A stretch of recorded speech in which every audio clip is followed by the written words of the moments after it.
వేరే ఏది కూడా సాధ్యపడనప్పుడు ఈ ప్రేమ నమ్మకాన్ని కలుగజేస్తుంది. తనయందు భయభక్తులు గల వారియందు, తన కృప కొరకు కనిపెట్టు వారియందు యెహోవా ఆనందించువాడై ఉన్నాడు. కీర్తనలు 147:11.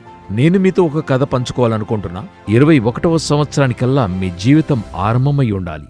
అయితే బెసియానాకి ఆ లేత వయసులో తన జీవితానికి ముగింపు వచ్చినట్టయింది. బెసియానా ఎంతో చురుకైనది, 2 చిన్నబిడ్డలకు తల్లి కూడా.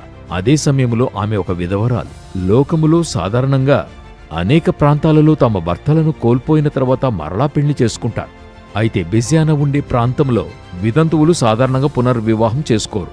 వారికే వయసైనప్పటికీ వారు ఉపయోగించబడ్డారంటారు. వాళ్లు బలహీనులు, ఎటువంటి గౌరవము నమ్మకము లేనివారిగా ఉంటారు. ఇంకా చెప్పాలంటే వారి సొంత కుటుంబీకులు వారిని పిలిపించుకోవడానికి ఇష్టపడరు. బెసియానా తన తదుపరి జీవితమంతా తన భర్త కుటుంబములో ఉండి తన అత్తను పరామర్శిస్తూ అక్కడే ఉంటుంది.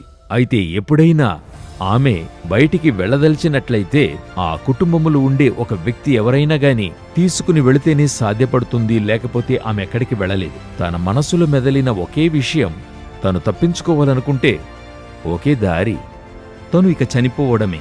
ఎంత మాట! ఒక 21 ఏండ్ల ప్రాయములో. అయితే తరువాత బెసియానా రహస్యంగా ఒక క్రిస్టియన్ రేడియో స్టేషన్లో మెసేజ్ వినడం జరిగింది. అందులోని మాటల ద్వారా, పాటల ద్వారా యేసయ్యను ఆమె కనుగొంది.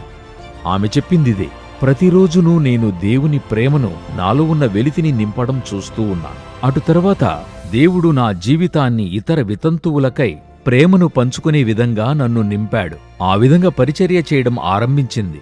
ఆమె వారితో ఎలా పరిచర్య చేసేది? వారితో చెప్పేది, దేవుడు మీ పట్ల ఉద్దేశము కలిగి ఉన్నాడు, ఎవరునూ మీ యొద్ద నుండి తీసివేయలేని ఒక నిరీక్షణను మీకిచ్చి ఉన్నాడు. ఒకవేళ మీరు అడగొచ్చు, ఎటువంటి ఒక సువార్త ఈ 21 ఏండ్ల మహిళకు ఉందని. కాని నాకు జవాబు తెలుసు, యేసు, ఆయనే నాకు సువార్త. మీకిది కాస్త పరిచయంగా ఉండొచ్చు. మీరు కూడా ఒక నిస్సహాయత పరిస్థితిలో ఉండి ఉండవచ్చు. కాని ఎక్కడున్నా మీరు, యేసే మీకు సువార్త. బెసియానా యొక్క జీవితములో తానున్నట్టుగా చూడండి, ఎటువంటి పరిస్థితిలోనూ ఆయన ప్రేమ మీ జీవితాలను నింపి మిమ్మును చైతన్యపరుస్తుంది. ఎందుకంటే ఆయన చెప్తున్నాడు, తన యందు భయభక్తులు గల వారియందు, తన కృప కొరకు కనిపెట్టు వారియందు యెహోవా ఆనందించువాడయ్యున్నాడు. మీరు ఆయన యందు విశ్వాసముంచినట్లయితే, ఎడబాయకుండినట్లయితే మీలో ఆనందించగలడు. ఆయన మీ పరిస్థితులను మార్చగలడు. తన ప్రేమతో మిమ్మల్ని నింపుతాడు. అది మీ జీవితాలను మారుస్తుంది.